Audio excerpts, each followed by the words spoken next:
Doctor Yunus এবং CNN ভবিষ্যতে আরও সতর্ক হবেন, নাহলে আইনের হাতে কেউ ছাড় পাবে না। অধ্যত্ত আর দম্ভভরা বক্তব্যে তৎকালীন শেখ হাসিনা সরকারের অনিয়মের এজেন্ডা বাস্তবায়নের খলনায়ক অ্যাডভোকেট খুরশিদ আলম খান। ওনার নামটা নোবেল জয়ী হিসেবে যুক্ত করা এটা মোটেও সমীচীন নয়। ব্যক্তির বিচার হচ্ছে, নোবেল জয়ীর কোনো বিচার হয়নি। ব্যক্তি ইউনূস এবং গং। দুর্নীতি দমন কমিশনের আইনজীবী এই খুরশিদ আলম দেশ তথা বিশ্ববাসীর কাছে সম্মানীয় নোবেল জয়ী প্রফেসর মোহাম্মদ ইউনূসের বিরুদ্ধে প্রায়শই কথা বলতেন আক্রমণাত্মক ভঙ্গিতে।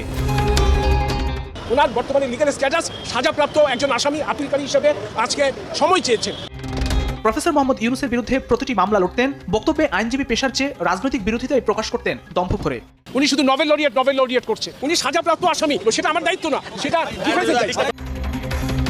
এর সবই করতেন সে সময় প্রধানমন্ত্রীকে খুশি করতে, যেন শেখ হাসিনার চেয়েও এক কাঠি সরেস এই খুরশিদ আলম। যেখানে ইউনূস সেখানে কলকারখানা প্রতিষ্ঠান, আইনি লড়াই কাউকে ছাড় দেওয়া হবে না।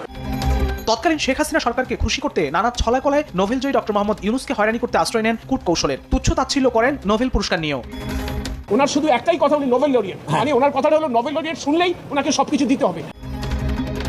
দিতেন মামলার হুমকিও। ডক্টর মোহাম্মদ ইউনূসের বিরুদ্ধে হয়রানিমূলক মামলায় বিশ্বের রাষ্ট্রপ্রধান ও বিশিষ্ট ব্যক্তিরা উদ্বেগ জানালে তাদেরকেও হুমকি দিয়ে সতর্ক করতেন খুরশিদ আলম খান।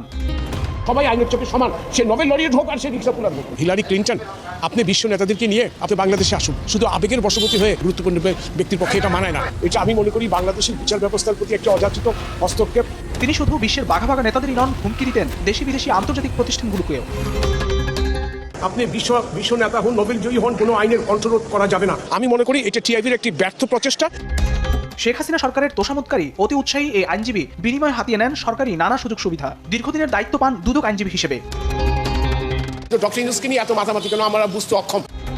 সুপ্রিম কোর্টের সিনিয়র আইনজীবী হয়েও প্রতারণার দায়ে কয়েক দফায় দণ্ডিত হয়েছেন খুরশিদ আলম খান। আওয়ামী লীগ সরকারের সুযোগ সুবিধা হয়েছেন শত কোটি টাকার মালিক, ছিলেন দুদক কি হাইকোর্ট সর্বত্র প্রতাপশালী।